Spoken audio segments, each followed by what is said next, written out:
Episode 1 of Ms. Marvel has only been out for a day now, and already the Access Media is trying to run defense for Disney and for Marvel Studios, even though it's clear that Disney didn't believe in Ms. Marvel. That's why they dropped this series premiere the same night that Episode 4 of Obi-Wan Kenobi came out. They didn't necessarily want all of the eyes on this product, and for a good reason. It's just not very good. It's not made to appeal to a wide variety of people, to be honest with you, and that was clear in the comic books. Ms. Marvel is not a character that had widespread appeal in the comic books. Ms. Marvel is a character that got low sales numbers time and time and time again. Because in the comic books, the focus for Ms. Marvel, the focus for Kamala Khan is not telling a great story. It's about a self-insert character. Sana Amanat is a Pakistani American from New Jersey, and Kamala Khan is a Pakistani American from Jersey City. It is a self-insert into the comic books. That's why the story isn't compelling for so many people, because it's specifically designed to appeal to you if you are that gender and if you have that background. It's not about the broader story.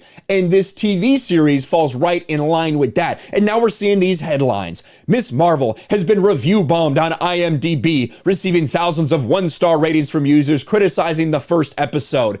Well, when you see a headline like that, you must imagine that the one-star reviews outweigh any of the other reviews, that it must just be tanked.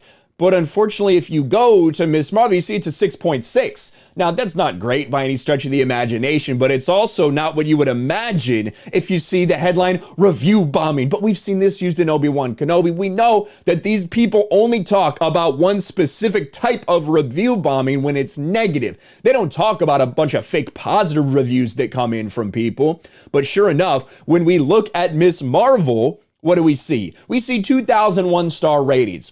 Good chunk of those. We see twice the number of 10-star ratings. You want to tell me that all these 10-star ratings are completely legitimate, that that's truly what people feel and what people believe? 10-star, best show I've ever seen. Is that really what we think people are legitimately saying? Of course not. But that's not what the Access Media is going to talk about. That's not what they're going to write these on. Instead, it's that it gets review bombed on IMDb after Disney Plus premiere. And just for clarification, when this was written, it was basically the same ratio right here, right? 41% 10, 28% 1. What is it now? 42% 10, 21% 1.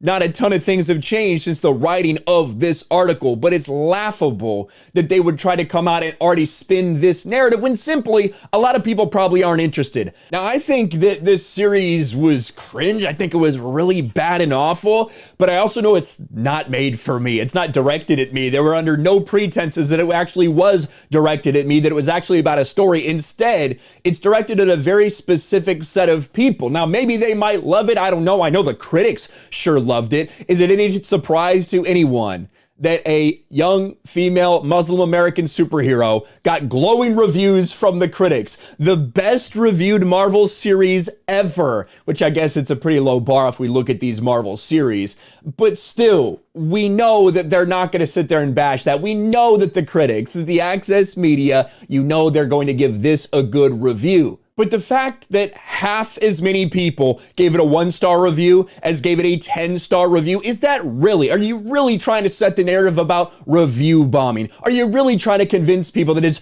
just those toxic fans that don't like women again? Yeah, remember, because all the review bombing that happened with Wonder Woman, yeah, I remember that, all the backlash, all those people that came out there just because they hated a female superhero. Oh, wait, that didn't happen. We see backlash when there's things that people are upset about. We see backlash when there's legitimate criticism of the product itself. That's the facts, and unfortunately, these people can't seem to get that through their minds, or they're intentionally being obtuse. They're intentionally trying to gaslight people by saying stuff like this. Let me know what you think about all this in the comments below. Ms. Marvel is not good. I doubt the series will ever turn around, but at the same time, even Disney knows that it's not meant for everybody, that it's not made for a widespread appeal, which is why they released it at the same time as Episode 4 of Obi-Wan Kenobi. What do you think about this? Let me know in the comments below. Smash a like button, subscribe to the channel, ring the bell for notifications, share this video out there, and I'll talk to you later. Thanks for watching, everyone, and a huge shout out to my patrons. I appreciate you guys so much. Want to follow me on Twitter or Instagram? check out the description below. You'll find links to my P.O. box and my Patreon as well. And I'll talk to you guys later.